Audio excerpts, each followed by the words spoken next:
So hi mga madi, good morning. Gusto kong i-voice over yung video na ito mga madi ng pagpapanganak ng mamapig namin mga madi kasi gusto ko din i-sharing at i-share yung mga na-experience at paano kami nagsimula sa babuyan mga madi.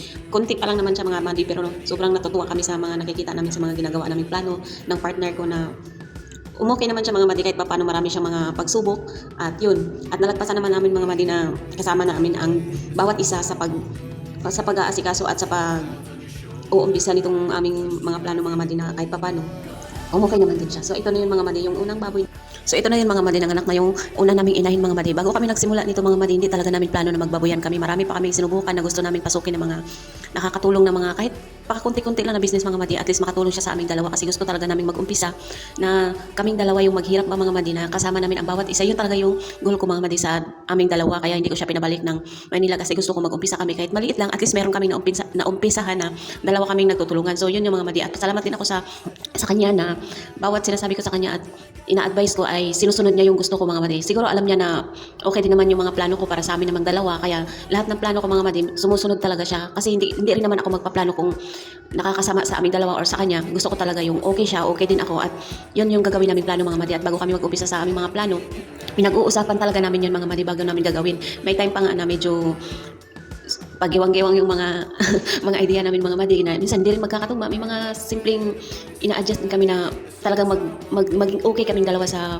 plano na aming uumpisahan. Meron talagang mga pagsubok mga madi na naranasan namin bago nakita namin tong pinaghirapan niya mga madi. So bago kami nagsimula nito mga madi, hindi talaga namin plano. Biglaan lang yan. May mga plano din na hindi talaga natin ini-expect at inaasahan na yun pala yung magiging okay na plano yung dalawa. So yun, nagsimula kami niyan mga madi sa paunti-unti lang apat mga madi. Tapos kasi first time pa nga hindi namin pwedeng madamihan yung ano namin mga madi, hindi pwedeng madamihan yung umpisahan namin kasi puro kami first time sa pag-aalaga ng mga baboy. Sa amin lang yung think positive lang talaga at talagang naniniwala lang talaga siya sa akin na kaya namin dalawa kasi yun din ang pinapakita ko sa kanya na kaya natin yan, basta kaya natin yan, huwag ka lang panghinaan ng loob kasi dapat din talaga mga madi sa inyong dalawang mag-partner, meron din talagang malakas ang loob pag pumasok kayo sa kahit maliit lang na business mga madi or mga plano nyo sa buhay kahit hindi business. Dapat meron talagang isang malakas ang loob na kahit anong mangyari na hindi talaga siya susuko. At sa aming dalawa ako yun.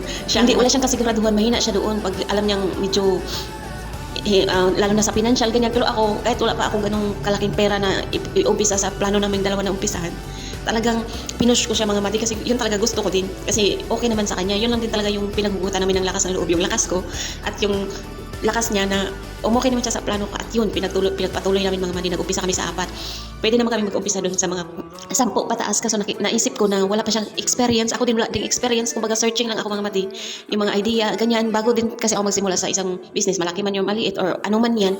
Talagang sinesearch ko siya bago ako mag-umpisa para may idea naman ako mga madi kung paano siya simulan, ganyan, ganito, ganyan, kung sakaling hindi siya mag-work, ganito, ganyan. Bawat talaga yung mga madi kahit alam kong hindi talaga siya minsan mag-click or ano, ganyan talagang ginagawa ko, magsi-search tapos inaano ko sa kanya, ino-open up. At kung nakita ko naman na okay siya sa business na yun or sa negosyo or sa mga plano na yun, pag okay sa kanya, okay din sa akin yun, umpisahan namin yun. Hindi itong ginawa namin mga madi, hindi lang to yung una namin inumpisahan. Kasi kaya nga, pag nag-umpisa kami ng business, hindi namin nilalagay sa isang plano lang. Kailangan meron pa talagang ibang idea. Ako ang madalas nag-idea at siya naman sumasang-ayon lang sa akin. Yun naman ang nagustuhan ko sa kanya kasi may tiwala din siya sa akin. Ako naman may tiwala ako sa kanya na kaya niya. Kahit sinasabi niya sa sarili niya, hindi niya kaya gito, pinapalakas ko yung loob niya. At ako naman, hindi talaga ako bumibitaw sa kanya na i-push ko siya kasi kulang lang, nakita ko naman talaga sa kanya masipag siya, masipag at okay naman din. Ang kulang lang sa kanya, ipupush ko lang siya para magpatuloy siya kasi pag kunting problema ganyan, kasi hindi siya sanay sa may mga gano'n na may problema ganyan. Ako kasi sanay ako kailangan ko lang talaga siya alalayan at ipupush ko siya na wag ko siyang sukuan. Yun ang ginawa ko mga madi nung nag-umpisa kami. Madami kaming pagsubok na dumating nung nag-umpisa kami yan sa babuyan at yung mga ibang pinag-uumpisahan namin. Madami kaming mga pagsubok na naranasan, hindi lang namin yun sinishare. Minsan yung iba sinishare ko para ma-lesson learn din sa iba, yung iba hindi na namin sinare kasi sobrang dami din namin naranasan sa pag nagtitinda siya. Tumigil din, pero okay lang yun, at least ginrab namin yung gusto namin na opportunity na gusto talaga namin. At least kung hindi siya mag-work, walang problema yun. Wala kang pagsisihan, at least tinry namin, hindi siya nag-work, okay lang yun. Tapos ano na naman kami ng ibang idea na naman at plano, nagpambot na naman kami, hindi rin siya nag-work kasi yun, seasoning din yung ano ng mag-ano ka sa pangingisda. Pag magtsamba naman, sobrang daming mong blessing. Pag wala naman, wala din kasi nga bagyo, ganyan, yun ang kalaban mo, kaya hinahinto din yun. Nung nagpapambot siya, nag-umpisa na kami ng baboy, nagbili kami ng mga ilang biik, 4 lang, hindi namin dinamihan kasi hindi pa nga namin alam at wala pa kami ganong experience. At yun nga, ina-advise na lang kami ng mga pamilya namin na sumusuporta sa amin na ganito ganyan. Sinusunod din namin siya. Kaya yun, ano kami ng 4 although siya hindi pa talaga siya hindi pa talaga siya handa, pero ako handang-handa na kasi gusto kong ngayon na i-ano kasi yun nga pag positive yung utak mo at gusto mo talaga umpisahan mo talaga, wag mo talagang palampasin yung oras. Kaya yun ang ginawa ko sa kanya. Napinush ko siya na umpisahan natin ngayon kahit ano siya. Sabi niya, may pira ka na ba? Ano ganito? May pangbili na ba tayo ng ganito? Kasi kailangan talaga ng kapital, di ba mga madi, pag nag-umpisa sa business. Kailangan talaga ng kapital. May pira ako doon pero hindi talaga siya sapat mga madi. Wala kaming kulungan ng baboy. Wala kaming kulungan ng baboy. Tapos madami kaming kulang pero yung utak ko gusto ko mag-umpisa. Sayang ang panahon eh. Yun ako, ganyan ako sa kanya. Sayang ang panahon. Umpisahan na natin kung meron lang tayong umpisa. At nagkataon din naman ng mga Madina. Meron yung auntie niya na nag-offer sa amin ng palagyan ng kulungan. Yung may kulungan na in-offer sa amin lagyan namin ng mga alagaing baboy kasi wala namang nakalagay. So thank you Lord at merong isang paraan na binigay sa amin at daan na mag-umpisa kami kahit paano makapag-umpisa kami maliit. So yun, inumpisahan namin mga Madina. Nagbili kami ng 4 na biik at inumpisahan namin. Okay naman ang mga Madina. Nag-work. Tapos, ay hindi ko matandaan, 4 ba yun or 5? Kasi matagal na yun, na 3 batch na to sa amin na yung pag-alaga namin eh. Basta yun, nag-umpisa kami sa maliit lang. Tapos, okay naman siya mga madin. Although may mga problema din kami dumating kasi nga sa financial, hindi talaga din biro mga madi ang mag-alaga ng baboy. Diyos ko, ang laki-laki ng mga financial. Pero kinaya ko yun. Sige, basta hindi ko lang pinapakita sa kanya na mahina ang loob ko. Kailangan lang talaga malakas talaga ang loob ko. Tsaka ginagawan ko din ng paraan paano ko siya ma-handle ang financial kasi hindi pa talaga ako stable. Tapos yun, ayun, nag-work naman siya mga madi. At nung pagkadating ng isang buwan na naman, nagdagdag na naman kami ng 5 ba yun or 7? Parang 5 ata. Basta, nagdagdag kami noon, namatay yung 2 mga madi. Namatay yung 2. Tapos yung natira 4. 4, 5, 6, 7. Hindi ko matandaan talaga. Kasi hindi ko na talaga siya inano. Basta hindi siya umabot ng 10. Parang 9 yun eh. 5 pala yung una namin. Tapos 4 yung una namin. Nagdagdag kami ng 5. Namatay yung 2 mga madi. So 3 na lang natira. 3 na lang natira mga madi. So siya naman, nanghina ang loob niya mga madi. Itigil na daw namin. Kasi masayang lang daw yung pera. Sabi ko hindi. Hindi natin ititigil. Itutuloy natin to. Kasi magandang loob ko eh. Desidido ako sa na yun kasi bukod sa nakakapaglaot naman siya sa pambot, nakakapag-alaga din siya ng baboy. Pwede niyang two-way ba mga Madina, dalawang niya. Kung mahina sa isdaan, dito na naman siya sa baboy. Ganyan yung ginawa namin mga Madina. Sobrang talaga namin mga Madina, ginawa talaga namin yung best namin at yung hanggat sa makakaya. Basta ako, kahit hindi ko kaya, pinakita ko sa kanya, kaya talaga. Ginagawan ko naman ng paraan, although mga Madina, ang financial, na-survive namin siya kahit hindi ganun stable yung financial. Kasi malaki talaga yung kailangan mong financial sa pagbabawian mga Madi. 10 na yan mga Madi. Pagbilangin mo lahat hanggang maibenta, ang laki-laki talaga Madi. Aabot siya ng mag 100 or kulang 100. Basta depende na yun sa'yo kung paano ka magpapakain ng baboy o kung ano yung pinapakain mo. Basta malaki talaga siya yung financial. Sabi ko, pagpatuloy natin kasi huminto na siya. Ay, yung nanghina na yung loob niya kasi nga namatayan ng biik. Kami noon. Medyo hindi kami nagkasundo nung time na yun kasi gusto niya tumigil. Naawa siya sa biik. Hindi siya naawa sa akin. Naawa din naman daw siya sa akin kasi naawa din siya sa biik. At saka yung sa pira nilalabas ba kasi hindi talaga din biro yung pirang ilalabas mo pag nagbabuyan ka mga Madi. So yun, sa tulong din ng mga mama namin, mama ko, yan mga kakilala namin na ipagpatuloy lang na huwag talaga sumuko. Ako talaga mga Madi, kahit ganun na yung nangyari, hindi talaga ako sumuko mga Madi, hindi ko pinakita sa kanya ihinto, hindi ko pinayagan yung idea na itigil namin. Sabi ko hindi pwede. Tapos inaano ko pa siya na basta nagtampo-tampo din ako na hindi talaga pwede hanggang na siya kasi yun nga, kailangan talaga may isang malakas ang loob na hindi talaga susumuko. Ako yun. At siya gusto na talaga niyang sumuko pero hindi talaga siya na nagpatinag din dahil may mga nag-advise din naman sa amin, mama niya, na mga auntie, na ipagpatuloy lang, huwag panghinaan ng loob kasi siya pinanghinaan ng loob, ako hindi. Sabi ko, kasi kung itigil namin yun, sayang din talaga mga Madi. Sabi ko, huwag natin itigil. Kaya yun, na-encourage naman siya at nakinig din naman siya sa mga advice. Siguro na nakakuha siya ng lakas ng loob, pinagpatuloy namin mga Madi. So yun, pinagpatuloy namin, hindi pa yan mga Madi. Tapos nung pinagpatuloy na namin mga Madi, nung time na yun na ibibinta namin, agoy, dumating naman yung time na bumaba yung presyo mga Madi. Ayun, tsaka yung pag-iinahin mga Madi, hindi talaga namin plano yan. Ang plano namin patining lang para 3 buwan, ibinta namin, bilhin na naman kami ulit, binta naman namin. Yun talaga yung plano namin, yung inahin, hindi talaga namin plano to kasi inisip namin matagal, tsaka wala kami kulungan. Tsaka yung pag-iinahin talaga mga Madi, hindi talaga namin plano to. Ang plano lang namin patining lang para 3 buwan, dispose, bilhin naman kami ulit 3 buwan, dispose. Yun nga lang mga Madi, dumating yung time at buwan na yun na mura ang mga baboy. Kinwenta namin kasi kami nag-audit kami sa mga expenses namin kung magkano na gastos namin para makita naman namin kung malugi ba kami or hindi. Yun ang ginawa namin. Yun ang ginawa namin dalawa. So ako tagalista siya naman dyan, nagabili ganyan. Basta tulungan kaming dalawa mga Madi. Kahit may mga tampo man dyan or hindi kami magkaintindihan, pag bandang huli nagkakaayos din naman kasi hindi naman pwede hindi kami magkakaayos kasi ganun talaga yung relasyon mga Madi. Pero hindi namin nauwi sa mga malaking ayun, kahit pa paano umokay naman siya. Tapos yun ang ginawa namin mga Madi. Pagdating ng time na yun, namura ang bili ng mga baboy at saka yung kilo, kinwenta namin medyo hindi kami magkakaroon ng tubo. Tapos ang ginawa namin, hindi namin bininta nung time na yun mga madi. Ang laki ng mga baboy namin noon. Una niyang alaga, ang laki ng mga baboy. Tapos nagka-problema din kami noon mga madi sa pagbili ng baboy kasi yung baboy na ilalagaan, syempre alaga na yung baboy. Ang lalaki. Tapos nung bininta na namin mga madi, inayawan kasi nag-overweight na siya. Sabi naman, ganoon pala yung baboy. Pag nag-abot siya ng 100 mahigit, bababa ang presyo. Pag hindi naman siya umabot ng 80, bababa din ang presyo.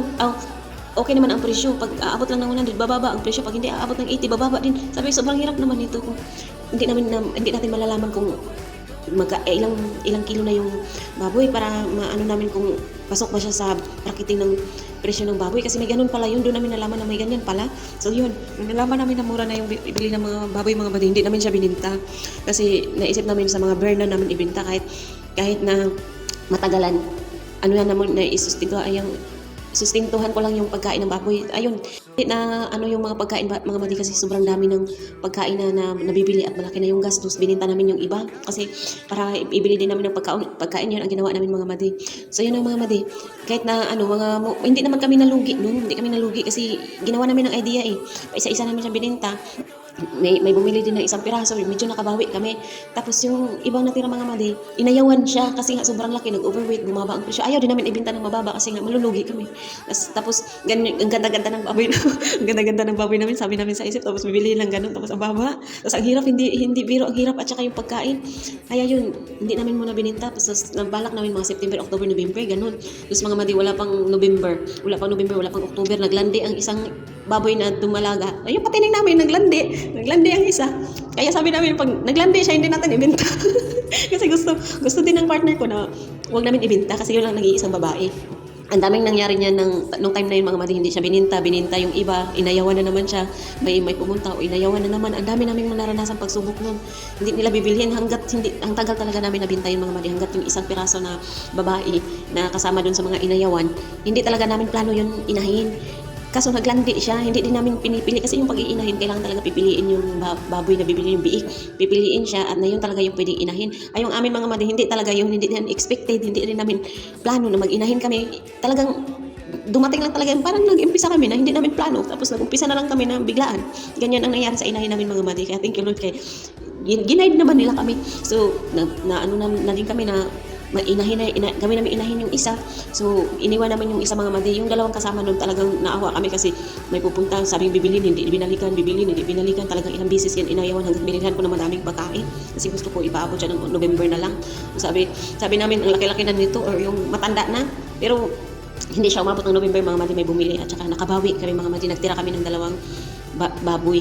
Nagtira yung isa sa mama ko, yung isa ginawa namin inahin. So, yun din mga madi, yung bininta namin yung isa mga madi, may bininta din sa amin na baboy yung auntie niya na inahinin. So, yun ang ginawa binili namin mga madi. At yun yung dalawang yun yung kita namin sa dalawang baboy. Ay, isa yung una naming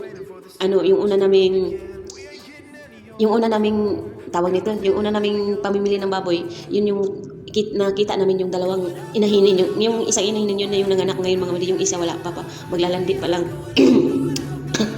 Maglalandi pa lang siya. Tapos ayun, nabinta na yung mga iba mga madi.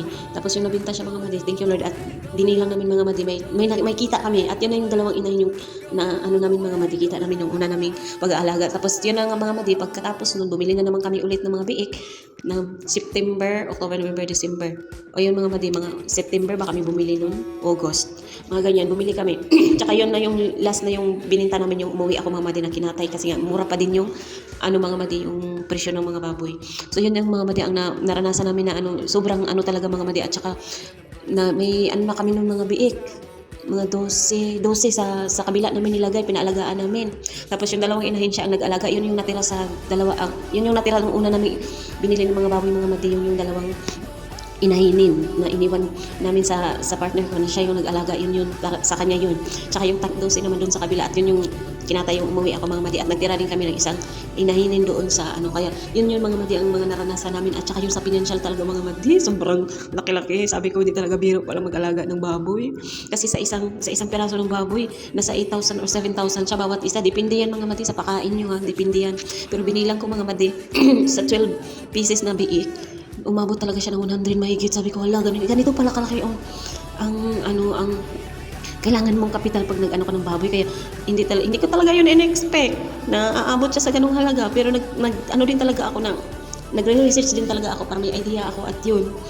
Sobrang laki talaga ng ano, kaya wala akong ipon. Wala akong ipon, nandun lahat sa baboy. Pero sabi ko, okay lang yan. Sabi na, yung ano ko, yung partner ko, nahoy sa akin, wala kang pera pa uwi, ganito, ganyan siya. Kawawa daw, ganyan. Sige, okay lang yan. Meron naman tayo ibibinta, ganyan. Kasi team lang kami lagi, mga madi. Kaya kailangan, kahit nakikita ko minsan, medyo magtagilid, pinapakita ko talaga sa kanya na kaya namin to, kaya ko yan. Ang lakas ng loob ko.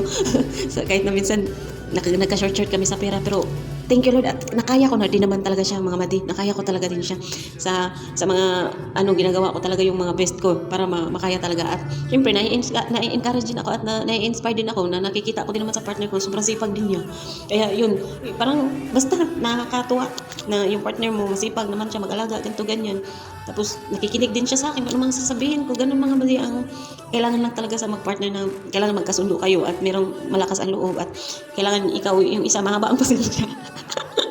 Mahaba ang pasensya, ako ang mas mahaba ang pasensya, pero sabi ko okay lang yun, nakaya ko yung pasensya ng iba na sobrang ano siya pa kaya di ba?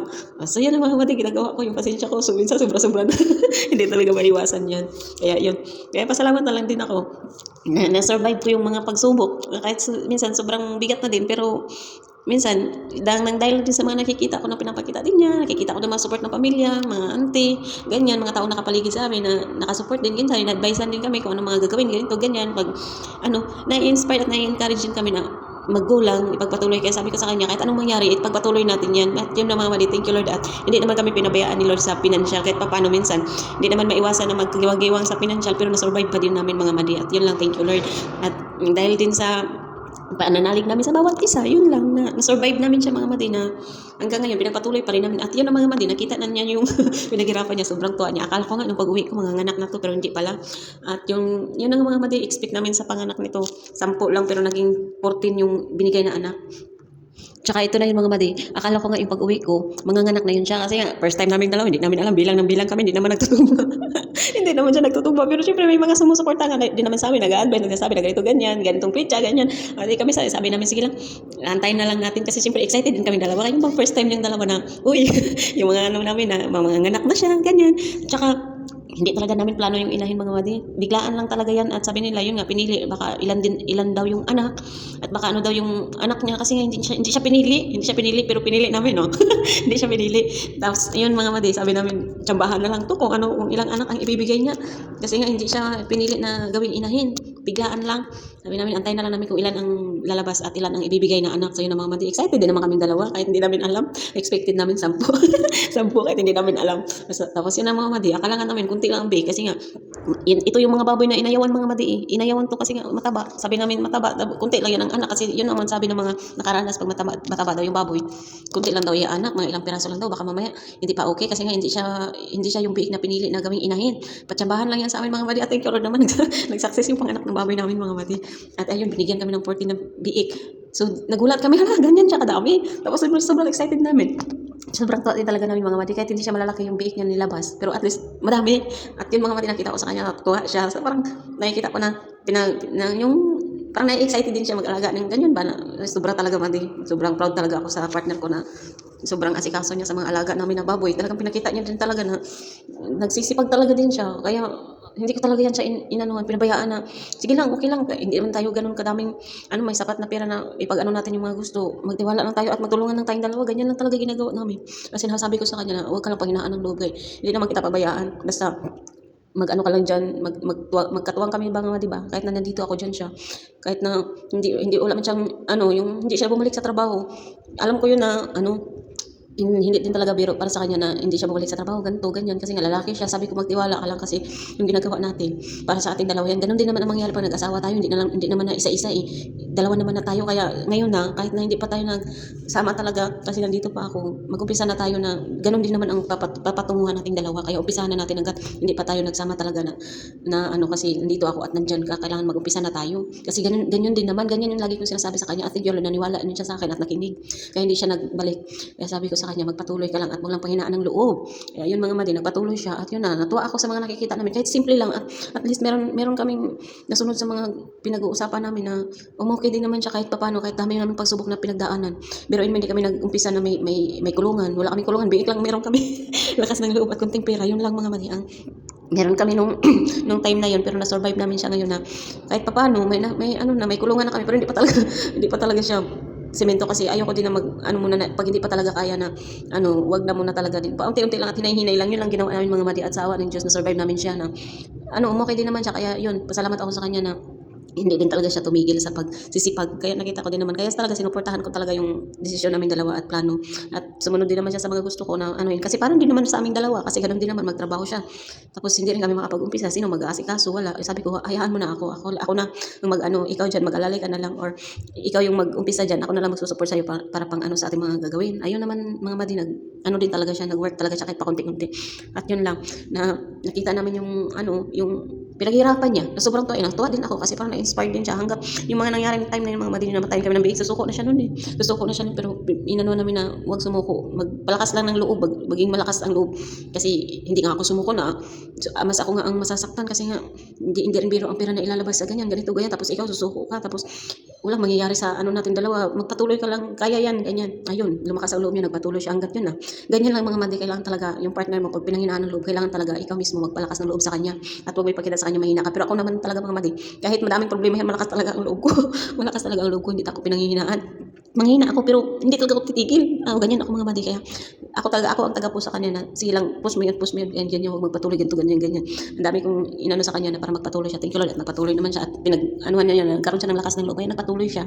Kaya sabi sa amin, pag pinalag kami or bigyan pa kami ng mga ni Lord, babawi tayo sa mga taong nakatulong sa amin, sa ganyan, sa pamilya. Kasi syempre, lalaki siya, kailangan din niya na may support din siya sa pamilya. Sa ngayon, kahit papaano, nakasurvive naman siya sa namin, pero nakikita ko din na gustong-gusto din niya na pero sabi ko, balang araw makaraos din tayo at sa mga ginagawa natin, babawi tayo para sa kanila kasi hindi naman kami yung tipong mag-partner mga mati na magdadamot kami, hindi kami ganun. Pag meron talaga kami, basta meron lang, magbibigay talaga kami. Pero sabi ko sa kanya, sa ngayon, syempre nakikita ko na hindi pa talaga din stable. Sabi ko, balang araw din tayo na babawi lang tayo. Babawi tayo someday, ganyan. Ngayon, kailangan muna natin mag-umpisa at magsikap na paano namin yung mga gusto namin gawin. Kahit paano, balang araw, maging okay na. Makatulong na rin kami. Ganyan mga madi. Kailangan na talaga pag-usapan din ninyo mga madi yung mga plano nyo sa buhay, anong mga gusto nyo gawin at mag-pray. Kami mga madi, sariling sikap na lang namin itong dalawang mga madi at nagpapasalamat kami sa mga taong nakapalibot sa amin na hindi nila kami pinabayaan at ginagabayan nila kami. Kaya sobrang natutuwa kami at nai-inspire din sa mga ginagawa namin kasi madaming sumuporta. Kahit na ganun yung mga naumpisahan namin. Kaya gusto ko talaga ito i-share sa inyo yung mga napagdaanan namin, mga naranasan ganyan, mga ginagawa kasi gusto ko makapagbigay ng inspirasyon sa iba na manghina ang loob, na gusto nila mag-umpisa kung ano gagawin nila mag-partner, ganyan. Ako sinishare ko talaga yun kasi yun talagang gusto ko makatulong at makapagbigay ng mga idea at inspirasyon sa iba mga madi kasi sobrang saya talaga ako. Hindi naman ako makapagbigay ng mga ganitong idea at hindi ako makapag-isip ng mga ganito mga madi kung hindi ako nanonood sa mga nakaka-inspire na mga nakikita ko sa na nagiging success sila, nagtutulungan, ganito, ganyan. Ginagawa kong inspirasyon yung mga nakikita ko sa iba na nagiging success na mag-partner, yung nagtutulungan, yun ginagawa ko yung inspirasyon. Kaya sobrang ako na balang araw malay natin magiging ganyan din kami.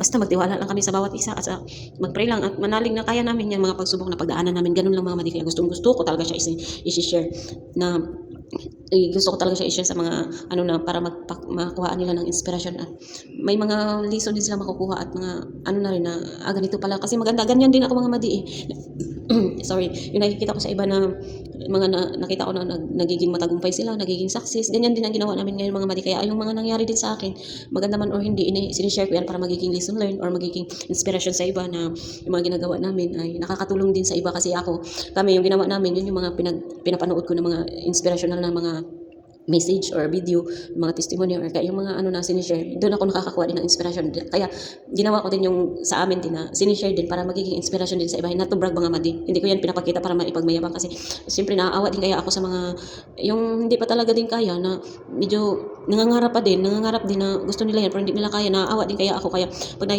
siyempre pag nakita mo yung mga post ng iba tapos hindi mo kaya, siyempre ikaw naman parang nagigilty ka din or masama ang loob or masakit sa loob kasi ikaw bakit ganito ganyan. Tapos nakikita mo yung iba may ganito ganyan.